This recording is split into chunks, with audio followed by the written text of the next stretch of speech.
Hello दोस्तों, insight area में आप सभी का बहुत बहुत स्वागत है। दोस्तों, आज से आपके इंतज़ार की घड़ी खत्म हुई। अब आज से आपको बीएचयू एंट्रेंस एग्ज़ाम के वीडियोस देखने को मिलेंगे इनसाइट एरिया पे। अभी तक आप लोगों ने बहुत ज़्यादा पेशेंस और धैर्य बनाए रखा, तो उसके लिए हम सभी को जो है धन्यवाद करते हैं कि आप लोग डेली कमेंट करके हमसे पूछते रहे हैं कि सर वीडियोज़ कब आएगी। थोड़ा सा प्रॉब्लम की वजह से वीडियो आप मिलने में जो है आपको देरी हुई। हमने कहा था कि दिवाली बाद संभवतः आपकी जो है बीएचयू एंट्रेंस की क्लासेस स्टार्ट कर दी जाएंगी, लेकिन थोड़ा सा लेट हुआ। ठीक है, तो चलिए खैर कोई बात नहीं है। आज से आपकी बीएचयू एंट्रेंस एग्ज़ाम की जो तैयारी है वो आज से आपकी स्टार्ट होने वाली है। तो जितने भी स्टूडेंट बीएचयू एंट्रेंस एग्ज़ाम की तैयारी करने वाले हैं या इस बार 2021 में वो बीएचयू के एंट्रेंस एग्ज़ाम के लिए फॉर्म भरने वाले हैं, तो उन सभी के लिए ये वीडियो काफ़ी ज़्यादा इम्पॉर्टेंट होने वाला है। आज की इस वीडियो में मैं आपको बताऊंगा कि बीएचयू एंट्रेंस एग्ज़ाम का जो सिलेबस है वो क्या सिलेबस है। ठीक है, हमें अपना जो इंटर पढ़ रहे हैं या जो बच्चे अभी इंटर के जस्ट बाद ही तो बीएससी एंट्रेंस का हमको पेपर देना है, तो बीएससी के लिए अभी हम बता रहे हैं, यानी कि यूजी वालों के लिए। ठीक है, तो यूजी वाले ध्यान से देखेंगे इस वीडियो को। अगर हम यूजी में यानी कि बीएससी मैथ की बात करें तो मैथ का कुछ फिक्स सिलेबस होता है, यानी कुछ टॉपिक ऐसे हैं जहां से ही आपके क्वेश्चन बनते हैं। ठीक है, बाकी तो आपका 11th और इंटर, ठीक है, 11th और 12th दोनों मिला के सिलेबस काफ़ी कुछ है, लेकिन उसमें से कुछ ही टॉपिक ऐसे हैं जहां से क्वेश्चन आपके ज़्यादा बनते हैं। ठीक है, तो सबसे पहले हम लोग सिलेबस को जानेंगे। उससे पहले हम लोग ये पता करते हैं या ये जानकारी लेते हैं कि पेपर का स्ट्रक्चर क्या होता है। तो अगर हम बीएचयू के पेपर की बात करें तो स्टूडेंट ध्यान से देखिएगा, बीएचयू के अगर हम एंट्रेंस पेपर की बात करें तो ये बीएचयू का जो एंट्रेंस पेपर होता है ये आपका जो है मेनली 3 पार्ट में डिवाइड होता है। ठीक है, बीएससी मैथ से अगर इस हर एक सब्जेक्ट का आपको यहाँ पे सिलेबस बताया जाएगा। ठीक है, पहले हम जो है बीएससी मैथ वालों को बता रहे हैं कि आपका क्या सिलेबस है और आपको वीडियो कैसे मिलेगा, उसके बाद जो है और सब्जेक्ट वालों को बताते हैं।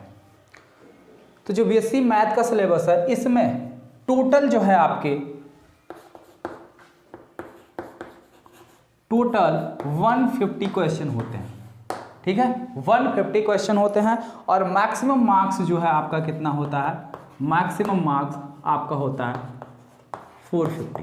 ठीक है, यानी कि हर एक क्वेश्चन, ईच क्वेश्चन आपके 3 मार्क्स के होते हैं। ठीक है, हर एक क्वेश्चन आपका 3 नंबर का होता है।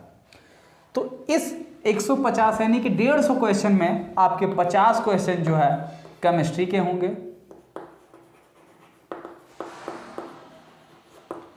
50 क्वेश्चन आपके फिजिक्स के होंगे। ठीक है, और 50 क्वेश्चन आपके मैथ के होंगे। ठीक है,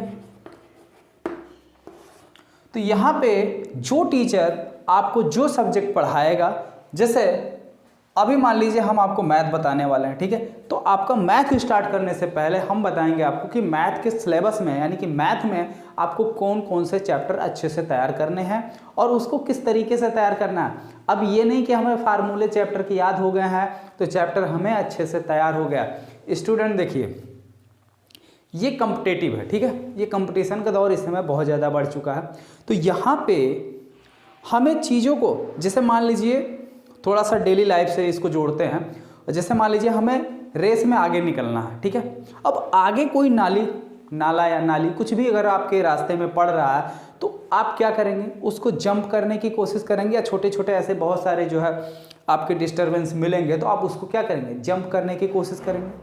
अगर आपको उस नाले की गहराई पता है तो आप और ज़्यादा आपका जंप करने का मन करेगा। By the way, by mistake अगर आप उसमें गिरते भी हैं तो हमें उसकी गहराई पता है। ठीक है, गहराई उसकी हमें पता है, हम आसानी से बाहर आ सकते हैं। लेकिन अगर हमें उसकी गहराई नहीं पता है तो हमें जंप लगाने में दिक्कत होगी। ठीक है, बाय मिस्टेक अगर हम जंप सही से नहीं ले पाए तो उसमें गिर भी सकते हैं और गहराई ना पता होने की वजह से कुछ भी हो सकता है। अच्छा, ये एग्जाम्पल मैं आपको इसलिए दे रहा हूं, ठीक इसी तरीके से मैथ का भी कुछ चक्कर है। अगर देखिए फार्मूला आपको पता है तो आप फार्मूले पर डायरेक्ट क्वेश्चन लगा लीजिए। ये बीएचयू के एंट्रेंस एग्जाम के जो क्वेश्चन होते हैं बिल्कुल आपके डायरेक्ट फार्मूले पे फिट नहीं होते हैं, ठीक है।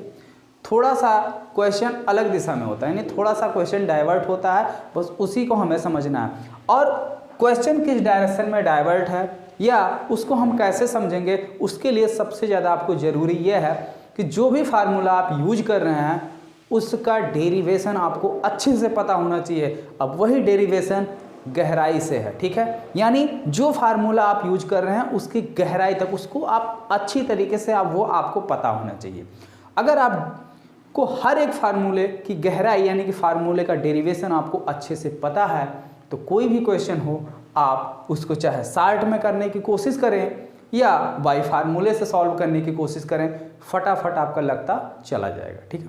लेकिन अगर आपको सिर्फ फार्मूला ही याद है, डेरिवेशन आप भूल चुके हैं, तो 50 क्वेश्चन में से 10-15 क्वेश्चन ऐसे होंगे जो शायद आपसे सॉल्व हो जाएं, बाकी और सॉल्व होने वाले नहीं, ठीक है। तो सिंपल सा कॉन्सेप्ट है। तो यहाँ पे जो भी सिलेबस, चाहे वो आपका फिजिक्स पढ़ाया जाए, ठीक है, चाहे आपकी केमिस्ट्री पढ़ाई जाए और चाहे आपका मैथ, तो जो भी सब्जेक्ट आपका स्टार्ट होगा वो बिल्कुल काफ़ी डीप से बिल्कुल स्टार्ट होगा, यानी एकदम बेसिक से।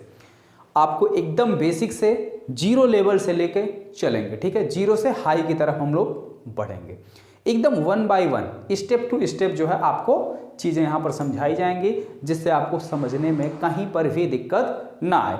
इसके लिए आप बस चैनल को सब्सक्राइब करके रखिए और डेली, और साथ ही साथ बेल आइकन का बटन भी दबा लीजिएगा, जिससे जो भी वीडियोज आपको प्रोवाइड की जाए उसका नोटिफिकेशन आपको सबसे पहले मिल जाया करे।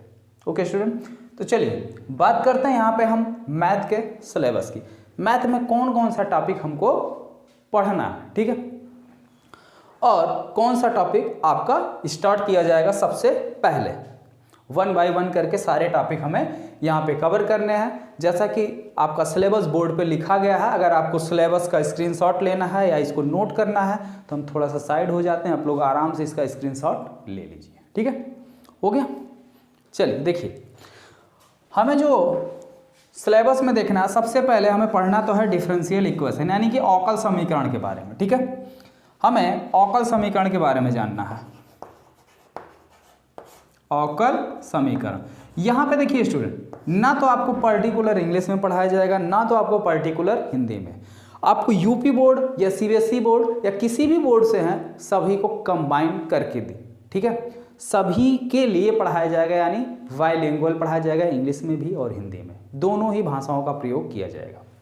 तो जिससे ना तो सीबीएसई बोर्ड वालों को दिक्कत होगी और ना ही यूपी बोर्ड वालों को। ओके, स्टैटिक्स यानी कि सांख्यिकी,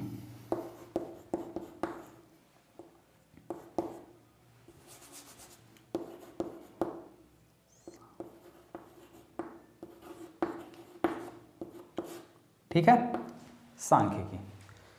प्रोबेबिलिटी यानी कि प्रायिकता, परमुटेशन एंड कॉम्बिनेशन यानी कि क्रमचय एंड संचय, ये आपकी प्रायिकता, परमुटेशन एंड कॉम्बिनेशन, ठीक है, क्रमचय एंड संचय,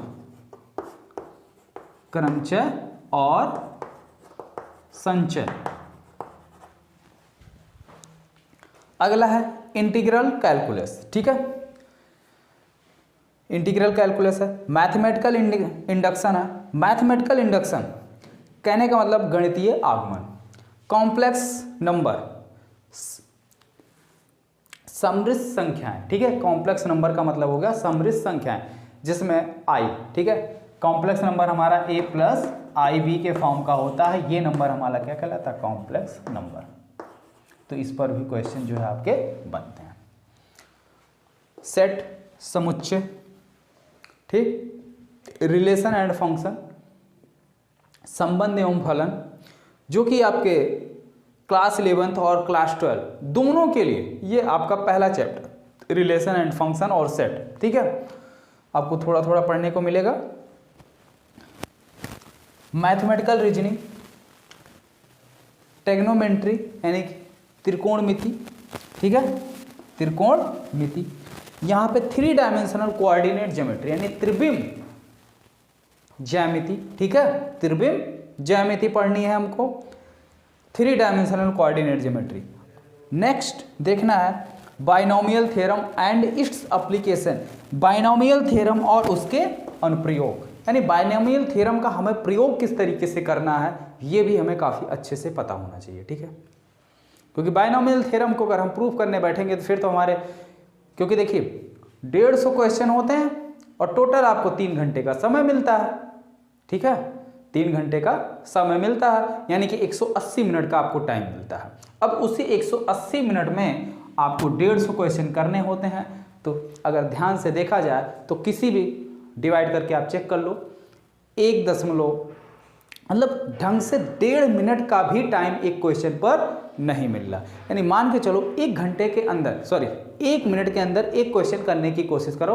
अगर 1 मिनट के अंदर आपका एक क्वेश्चन हो जाता है तो समझ लो आप बिल्कुल रेस के लिए या कंपटीशन के लिए तैयार हो चुके हैं, ठीक है।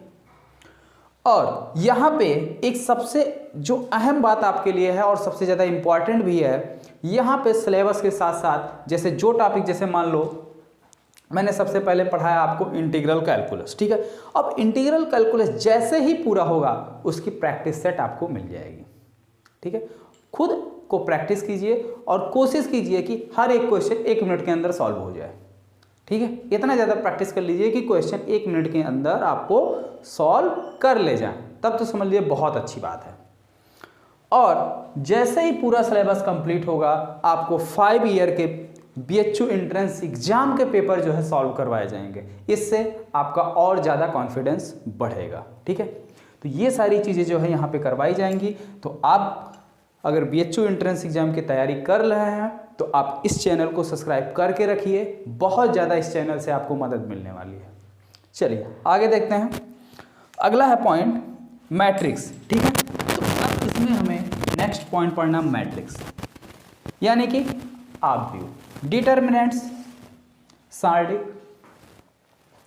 लिमिट एंड कॉन्टिन्यूटी, ठीक है, सीमा एवं सततता, ठीक है, सीमा एवं सततता, डिफरेंशिएबिलिटी यानी कि अवकलनीयता, ठीक है। अरे आप लोग पढ़े हैं भाई, left hand limit, right hand limit, और दिए गए वैल्यू पे फंक्शन की लिमिट सब बराबर आती है तो फंक्शन हमारा कंटिन्यूअस होगा या डिफरेंशिएबल होगा, इस टाइप के क्वेश्चन हम लोग करते आ रहे हैं ना, तो वही सारी चीज़ें यहाँ पे भी है।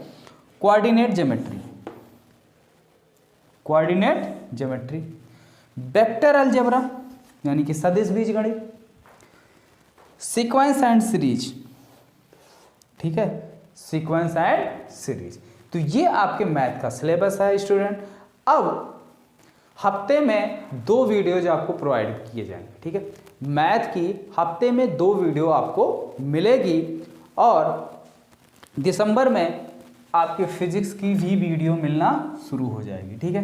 अभी नवंबर में बचे ही कितने दिन हैं, 23 तारीख हो गया, तो नवंबर भर आपको जो है मैथ की वीडियोज मिलेंगी, वो भी हफ्ते में 2 दिन। ऐसा इसलिए किया जा रहा है हफ्ते में 2 दिन क्योंकि अभी मैक्सिमम बच्चे ऐसे हैं जो क्लास 12th की तैयारी कर रहे हैं, यानी उन्हें बोर्ड एग्जाम भी देना है, ठीक है। तो जिससे ज़्यादा प्रेशर ना रहे, आप बोर्ड एग्जाम के साथ साथ जो है इसकी भी तैयारी कर सकें, और ज़्यादा वीडियो जिसके भी नहीं है कि आप इसके वीडियो देखिए और उसके वीडियो छोड़ दीजिए। तो कुछ इस तरीके से हम तैयारी करवाएंगे कि अगर आप ये वीडियोस देखते हैं तो समझ लीजिए आपके बोर्ड एग्जाम के लिए भी बहुत ही प्लस पॉइंट होगा, ठीक है। तो हम लोग आज एक वीडियोज पढ़ रहा, इसके बाद 2 दिन के बाद 2 या 3 दिन के अंतराल पर आपको दूसरा वीडियोज मिलेगा और उसमें जो है हम स्टार्ट करेंगे इंटीग्रल कैलकुलस, ठीक है। सबसे पहले मैं स्टार्ट करूंगा इंटीग्रल कैलकुलस, क्योंकि बोर्ड एग्जाम वाले बच्चे जो तैयारी कर रहे हैं वो लगभग सभी के सभी जो है इस टॉपिक को या तो पढ़ चुके होंगे या तो इस टॉपिक पर पहुंच चुके होंगे। अगर इस टॉपिक को पढ़ चुके होंगे तो ये उनका रिवीजन हो जाएगा बहुत अच्छी तरीके से, और अगर पहुंच चुके होंगे तो अच्छे से पढ़ लेंगे, ठीक है। ओके स्टूडेंट, तो अब मिलते हैं नेक्स्ट वीडियो में। हाँ, हालांकि एक चीज़ हमने और कहा था, यहाँ पे सभी सब्जेक्ट के बारे में आपको बताया जाएगा। तो अब जो भी सब्जेक्ट, चाहे आप BSc math, BSc bio, BSc AG, ठीक है, BA, BCom, BA, LLB, किसी भी प्रकार के एंट्रेंस एग्जाम की तैयारी कर रहे हैं तो सभी के टीचर आपको अपना अपना सिलेबस बताएंगे, ठीक है। फिलहाल हम आपको मैथ का सिलेबस यहाँ पे डिस्कस किए हैं, और स्टार्ट होगा आपका इंटीग्रल कैलकुलस। ठीक है, तो मिलते हैं फिर नेक्स्ट वीडियो में।